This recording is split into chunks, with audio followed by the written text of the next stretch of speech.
Namaste, very good evening, and welcome to Citti Media. I'm your host, Citti. The Russia and Ukraine conflict has escalated in the last few days, and the world is keeping a keen eye as to what the next move is going to be. Joining me for a conversation today is Nandan Unnikrishnan ji. So, thank you so much for joining me. First of all, namaste. And I know that you're COVID positive and isolated, so I pray for your quick recovery. Thank you. And thank you for inviting me, first of all. And I'm sure I'll recover, particularly now with your good wishes. So let's get to it, as it were. Nanaji, from a very practical perspective, how are the chances of this becoming a full-blown military conflict? Right now, the chances are minimal. I personally believe that even long-term, at least the medium term, long-term, we are all dead. Medium term, I think the chances are minimal. But the problem with such situations is that you cannot control everyone involved. And there is always somebody who might lose their nerve, or some incident may occur, which then spirals out of control. So I doubt anyone believes that everything is totally worked out and this is a very tightly scripted play. But everyone's hoping that it'll go according to expectations. And we were taught a lot about the Iron Curtain that existed before the disintegration of Soviet Union. But today, looking at the geopolitical developments, do you actually feel that that still remains? No, I don't think the Iron Curtain, as it were, of course, came down after the collapse of the Soviet Union. The Iron Curtain was essentially used by Churchill to describe the countries that were part of the so-called socialist bloc. Later, they all became part of the Warsaw Pact. But in a sense, the Iron Curtain has shifted a little eastwards. From a Russian perspective, it has now arrived on their borders, right? And therefore there's all this tension. And what's the history, and why is it important for Russia to sort of, in their words, reintegrate Ukraine? No, firstly, I don't think Russia is talking of reintegration of Ukraine. They have reintegrated Crimea, which is a peninsula in the Black Sea, which the Russians have always felt was Russian. It was Russian, but in 1954, communist leader by the name of Khrushchev, for no explicable reason, suddenly decided, for administrative purposes, because at that point, of course, nobody thought Soviet Union will collapse, for administrative purposes, assigned it to Ukraine and said that Crimea will be administered from Ukraine, capital Kyiv. Ukraine was an independent, not an independent country, but it was a state, like Uttar Pradesh as a state in India. Yeah. So, a certain territory was assigned in 54 or 55, I don't recollect exactly, to that republic to administer. So, but the Russians have always felt that it is theirs, they took it back. The history, however, is slightly different. The history of the current conflict is not linked entirely to, is not linked to Crimea, basically, but it is linked to the fact that when the Soviet Union collapsed, the Soviet leadership, or rather when the Berlin Wall collapsed, when the Soviet Union agreed to the dismantling of the Berlin Wall, to the reunification of Germany, and the membership of Germany in NATO. In other words, West Germany, that was a member of NATO, will absorb East Germany but retain its membership in NATO. The Russians, or the Soviets at that time, agreed to it on the understanding that NATO would not expand eastwards. It would stay within its boundaries. Of course, the Russians were, and I would say the Soviets, were just way too naive but everyone was caught up with the atmosphere of the time, of this great European home, peace breaking out, the end of civilization, no ideology, all that kind of stuff. And I think the Russians made a fundamental error in terms of A, not signing an agreement on this, and B, in accepting that Germany would retain NATO membership. Right. As a result of that, subsequently in 97, 14 countries were added to NATO. They were all former Eastern and Central Asian countries. And now, of course, since 2008, there is talk of Georgia and Ukraine joining NATO. Yeah. The Russians, of course, are against it because that means NATO arrives on their border. Ukraine has a very long border with Russia. Yeah. And that is like, obviously, anathema to the Russians. But speaking specifically of Germany, I think the Russians have that under control, right? Because Germany does have a lot of strategic interests that may go awry otherwise if they were to upset the Russians. No, I don't think the Russians in that sense have any control over what's happening in Western Europe. In fact, they have zero control there. I'm specifically referring to Germany. Sorry. Yeah, no, I'm talking of Western Europe, and Germany is part of Western Europe. And as far as Germany is concerned, everyone makes a lot of the German dependence on Russian gas. It's a fact of life.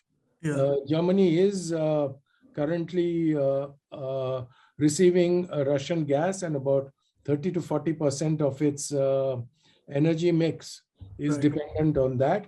So Germany has to tread carefully. But at the same time, the Germans have never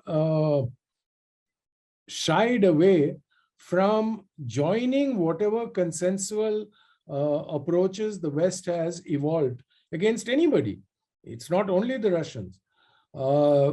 They have opposed some steps, like, for example, Germany did not join the war on Iraq, right? But I don't think, given the experience in Ukraine, if the Western nations decide to move sanction-wise or any otherwise against Russia, that the Germans will be the handicap for the West. Right.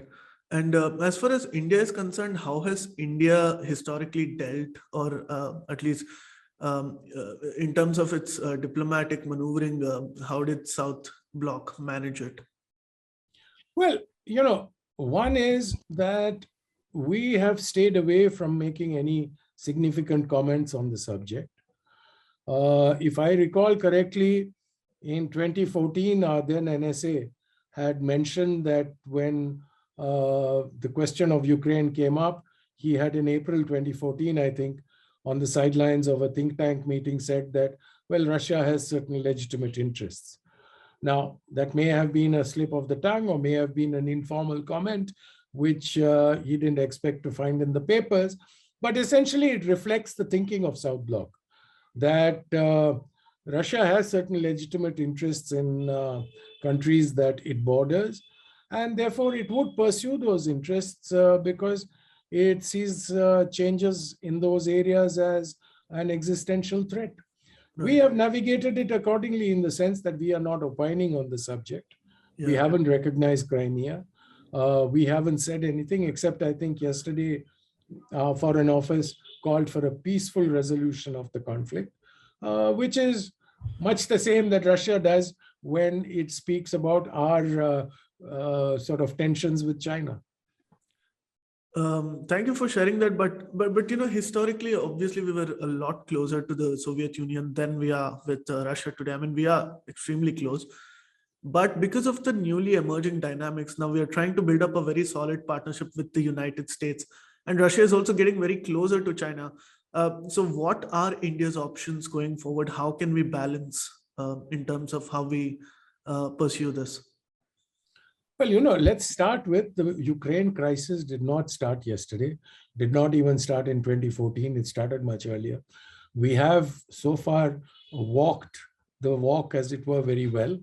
And I don't see any specific reason why we should not. There is, as you asked in your first question, a danger, of course. If actual war breaks out, then what happens? But the thing is, the problem with an actual war, a lot of it will depend on how the West responds.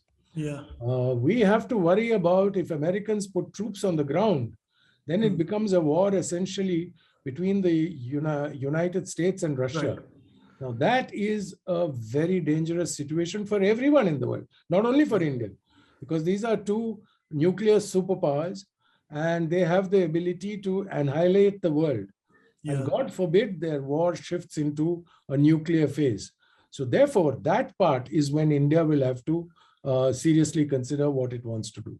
But again, the likelihood of that happening is very less, also because one of the reasons that they pulled out of the Afghan conflict in the first place is that they wanted to refocus their attention towards the Indo-Pacific, with China as their primary competitor. Would you agree?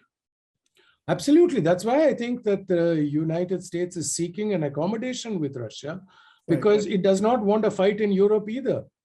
Right. So United States is seeking some kind of way to find a formula that is acceptable to all sides, to get an agreement out with Russia, and then get down to the business of dealing with the rising threat of China that it faces. And my last question would be, if we were to contrast how China is handling Taiwan and how Russia is handling the Ukrainian conflict, so what contrast would you find? Well, there are in the world many sensitive divisions. I mean, Taiwan and China and Ukraine and Russia are not the only ones. You have them in the Koreas, North and South, and you have even our country. Between us and Pakistan, we dispute Kashmir. So each situation, despite some superficial similarities, is different. There is a history, right. There are modalities that do not replicate themselves. So broadly speaking, yes, these are the same people. They have been divided, unfortunately, by events in history, and they have to come to terms with it. That's what everyone would say. But you know how national feelings are. It is not easy to control them, and everyone has domestic politics, and therefore leaders are responsive to a domestic audience, and that is what eventually will shape this. So the responses of the Ukrainian public, the responses of the Russian public, the responses within the United States on how the US public reacts to this is what will ultimately shape the outcome of what is happening on the Russia-Ukraine border. Thank you so much for joining us today, sir. It's been an absolute pleasure talking to you. And I hope I can invite you again to follow up with the updates of this particular crisis. And anytime. Thank you very much for inviting me. I would be happy to come back. Thank you so much, sir. Namaste, and please get well soon. Thank you. Thank you so much. Please remember to subscribe to us and switch on the notifications for this channel. For our other social media links, more content, and to support our work, please visit citti.net. Dhanyavad. Namaskar.